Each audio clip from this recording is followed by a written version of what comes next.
ठीक है आपकी, और स्टडी भी आई होप के ठीक ही जा रही होगी। तो बेटा कल हम पढ़ रहे थे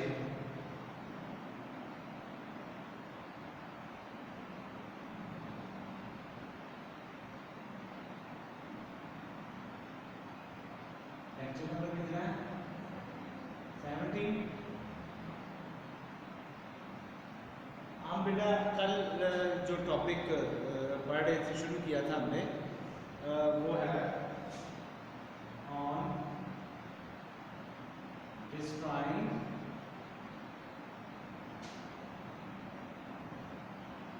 बुक्स। ठीक है। अच्छा जी, on destroying book, JC Squire कल मैंने बताया था, इसका राइटर है और वो अपनी ऑटोबायोग्राफी यानी अपनी आपबीती, ऑटोबायोग्राफी क्या मतलब है इसका, क्या मतलब है इसका ऑटोबायोग्राफी का, आपबीती यानी अपनी कहानी को बता रहा है, और ये किताबों के बारे में है। तो एक दफ़ा वो कहता है कि ख़बर शाया हुई इसमें अखबार में, it says in the paper, एक दफ़ा एक ख़बर शाया हुई अखबार में, that over 2 million volumes, 2 over million volumes होते हैं, 20 लाख से ज़्यादा की किताबें जो हैं वो लोगों ने बतौर गिफ्ट, बतौर तोहफ़ा भेजी हैं ट्रूप्स को यानी फ़ौज को। ठीक है, यानी 20 लाख किताबों का तोहफ़ा भेजा गया है अवाम की तरफ से फ़ौज को, अपने मुल्क की फ़ौज को। और ये ख़बर कहाँ शाया हुई थी, अखबार में। तो कहता है मैं तो जिस पर कहता है मैंने पढ़ा तो मैं बड़ा खुश हुआ कि ऐसे ही होना चाहिए था, और उनका मुआयना करना बहुत ज़्यादा दिलचस्प होगा। उनमें से ज़्यादातर जो किताबें थी जो फ़ौज को भेजी गई थी बतौर तोहफ़ा, उसमें ज़्यादातर ऑर्डिनरी और सूटेबल भी थी, यानी ऑर्डिनरी एक मामूली सी किताबें भी थी और कुछ बड़ी मुनासिब सी किताबें भी थी। लेकिन ज़्यादातर जो पब्लिकली भेजी गई थी किताबें, उसमें मैगज़ीन्स भी थे जो कि तकरीबन 20 साल पुराने थे, गाइड्स थी जिनका ताल्लुक उसमें जो मवाद मौजूद था, टेक्स्ट मौजूद था, लेक डिस्ट्रिक्ट नहर निज़ाम के बारे में था, और फिर and back numbers of which takers एलमेनस, आबादी के मुतालिक भी थी किताबें। अब ये किताबें फजूल थी, यानी 20 साल पुरानी किताबें जो हैं, 20 साल पुरानी किताबें आप पढ़ेंगे तो उनका फ़ायदा क्या होगा, सिर्फ वो एक तारीख का एक हिस्सा होंगी और इसके अलावा और कुछ भी नहीं होगा कि आप पुरानी तारीख को पढ़ रहे हैं। ठीक है बेटा। अब देखें ना, नहरी निज़ाम आज से पीछे चले जाए 50 साल तो कुछ और था नहरी निज़ाम, और अब कुछ और है। आबादी कम थी, अब ज़्यादा हो गई है। इसी तरह और भी चीज़ें हैं जो कि पुराने वक्तों में कुछ और थी और अब कुछ और हैं। ठीक है बेटा। तो वो कहता है कि ये किताबें थी, आखिरकार ऐसी किताबें अवाम ने फ़ौज को भेजी क्यों, क्या वजह थी? भेजी इसलिए थी शायद कि वो उनके पास ये एक अपॉर्चुनिटी थी इन किताबों से जान छुड़ाने की, तो इसलिए उन्होंने इसको एक मौके गनीमत समझा और इसको फ़ौज को भेज दिया कि फ़ौज ही फेंकेगी, अगर फेंकना भी होगा तो वही इसको फेंकेंगे कहीं भी, तो तल्फ करेगी। तो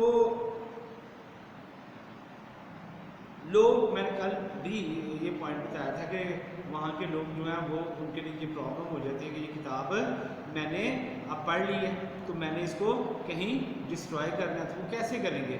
यहाँ पे तो हम वो ज़ाहिर है आपको कल बताया था मैंने कि पकोड़े वगैरह या नान वगैरह उसमें हम यूज़ करते हैं, तो फिर फेंक देते हैं, हालांकि ये गलत है। उसमें से जितनी भी स्याही होती है वो केमिकल होते हैं, हम उस पर कुछ पकौड़े वगैरह रखते हैं, वो पकौड़ों के साथ स्याही लग जाती है और वो सारी की सारी हमारे अंदर चली जाती है और इस तरह ज़ाहिर है प्रॉब्लम होती है, फिर तबीयत ख़राब हो जाती है बेटा। तो वो कहता है कि हम लोग बड़ा मैंने सोचा कि ये अजीबोगरीब हरकत की है लोगों ने, ऐसे नहीं करना चाहिए था, क्योंकि ज़्यादातर लोग अपने घरों में जो इलिटरेट पर्सनस होते हैं, जो पढ़े लिखे नहीं होते, वो भी अपने घरों में किताबें रखते हैं, लेकिन उनके किताबें रखने का मकसद कुछ और होता है। वो जस्ट ऐसे करते हैं जैसे कोई उनकी फिल्मी कहानी है, वो टाइटल जो है वो टाइटल दिखाने के लिए लोगों को किताबें रंग भर के टाइटल्स होते हैं, किताबें दिखाने के लिए वहाँ पे वो रख देते हैं ताकि लोगों को पता चले कि that we are educated people.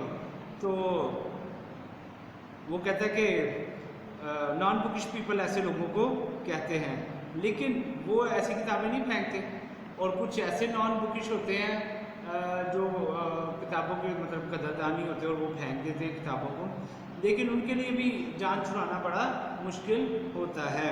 लिहाजा ये जो था किताबें फेंकने का मिशन, ये उनके लिए बहुत ज़्यादा प्रॉब्लम क्रिएट कर रहा था। अब मसला ये है कि जेसी स्क्वायर के साथ भी कुछ ऐसा ही था। जेसी स्क्वायर जो है वो परेशान है कि मैं क्या करूं, मेरे पास जहाँ पे मैं रहता हूँ, मैंने कल बताया था चेल्सी,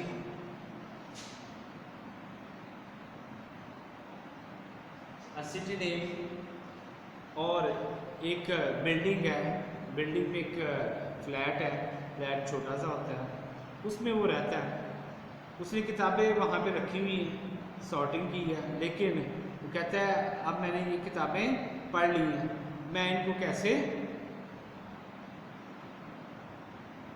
कैसे डिस्ट्रॉय करूँ, मैं इनको कैसे ख़त्म करूँ,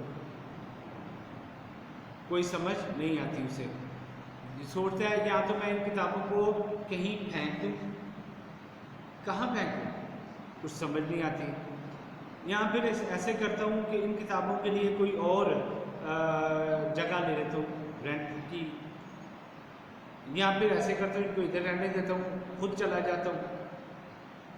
ये भी मुश्किल काम लगा जब से, तो उसने कहा कि मैं अब इसको इस तरह करता हूँ, किताबों को 1 बाय 1 एक एक पेज करके फाड़ता हूँ और जला देता हूँ।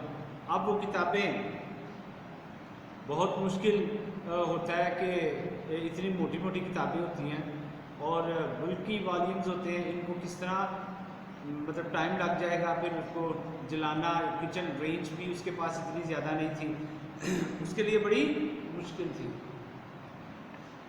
तो बड़ी प्रॉब्लम में आ गया। वो सोचे क्या करूं मैं, अच्छा इस तरह करता हूँ एक किताब को ही चूल्हे पे रख देता हूँ, तो आपको पता है उसकी जिल्द जो पहली जिल्द होती है वो इतनी मोटी होती है, संगे मरमर की तरह, पत्थर की तरह होती है। तो वो कहता है मैं क्या करूँ, ये तो ग्रेनाइट की तरह है, ग्रेनाइट मीन संगे मरमर, तो पत्थर की तरह, अब मैं क्या करूँ, बड़ी प्रॉब्लम हो रही है, मैं इसको किस तरह से डील करूँ। अच्छा यार क्या करना है, अब मैं क्या करना है, इसका बड़ी प्रॉब्लम हो रही है। तो सोच सोच के परेशान होता है। इसको इस तरह करता हूँ प्रेशर कुकर में डाल देता हूँ, और प्रेशर कुकर में डाल के तो ये गल सड़ जाएंगे तो फिर मैं फेंक दूँगा। कहता है लेकिन कितनी मैं डालूँ, टाइम की बात है, टाइम बहुत ज़्यादा सर्व हो जाएगा, लिहाजा मुझे बड़ी प्रॉब्लम हो रही है, मैं क्या करूँ। अब उसके पास सलूशन नहीं था, सोच सोच के बच्चा थक गया था, ठीक है, बच्चे से मरा जेसी स्क्वायर। और अब उसने बड़ी कहता है एकदम उसके जहन में ना बिजली की सी तेज़ी के साथ एक ख्याल आ जाता है। कहता है अच्छा मैं इन किताबों के साथ वही कुछ करूँगा जो कि जो कि लोग एक बिल्ली के बच्चे के साथ करते हैं। यानी उसने एक सैक SACK सैक, थैला या बोरी, उसने एक बोरी का इंतज़ाम किया और उस बोरी में उसने किताबों को डाला और रात के अंधेरे में बाहर चल पड़ा। अब रात का वक्त था, आधी रात का वक्त था। जब वो गली में से गुजर के सड़क पर आया तो उसने देखा कि चंद एक पेडेस्ट्रियंस यानी राहगीर जो थे पैदल चलने वाले, वो इधर से उधर आ रहे थे। सर्दी थी और किसी ने एक दूसरे को, जैसा यूरोपियन में किसी में इंटरेस्ट लेते हैं, वो अपना काम खुद करते हैं और आगे को निकल जाते हैं बेटा। इसलिए कहते हैं मैंने किताबों को अपने शोल्डर पे रखा, बोरी को, और दरिया की तरफ चल पड़ा। मैंने ये सोचा था कि इन किताबों को दरिया बुर्द कर दूँगा, यानी दरिया में फेंक दूँगा। तो अब किताबें तो फेंकने जा रहा है, ज़ाहिर है नामवर राइटर है। अब वो ये सोच रहा है कि मैं पकड़ा जाऊँगा तो लोग कहेंगे कि ये किताबों के साथ ऐसा सलूक कर रहे हो, तुम तो कदरदान हो, तुम नॉन बुकिश हरकतें क्यों कर रहे हो। तो वो बड़ा डरता है। अच्छा मैं क्या करूँ, अपना कॉलर जो है वो उसको स्टिफन कर लेता है, यानी इस तरह खड़ा कर लेता है उसको, ठीक, और अपने आप को छुपाने की कोशिश कर रहा है और आगे चल पड़ता है। समझ आ रही। तो उसको फिर वो आगे की जाने जब जाता है तो रास्ते में ना उसे ऐसे लगता है जैसे एक आदमी उसकी तरफ आ रहा है और उसको पूछेगा कि यार ये कंधे पे क्या रखा हुआ तुमने, उतारो तो सही नीचे, मैं देखूँ तो सही ये क्या है, कहीं चोरी का माल तो नहीं है।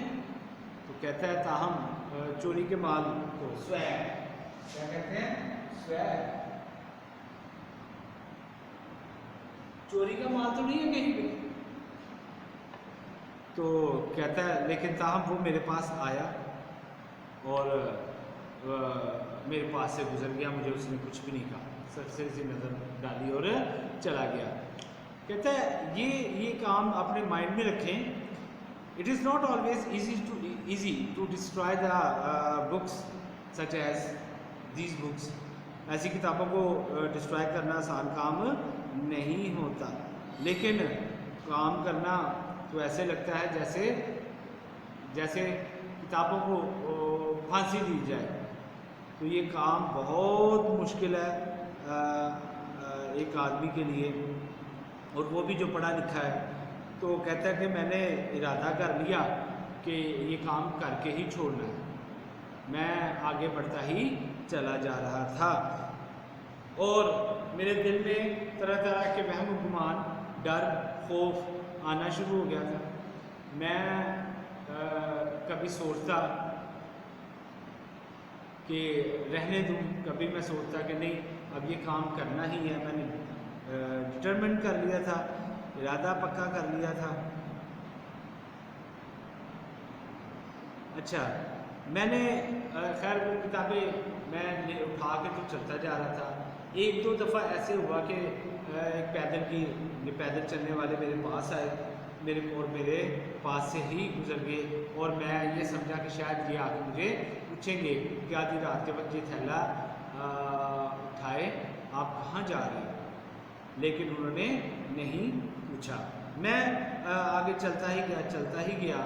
तो फिर अचानक मुझे जो स्ट्रीट लाइट्स थी उन लाइट्स में मुझे एक परछाई पीछे से आती हुई दिखाई दी। मुझे ऐसे लगा जैसे कि कोई पीछे से आके मुझ पर हमलावर हो रहा है। मुझे बाकायदा ऐसा लगा, ये दरअसल उसका वहम था।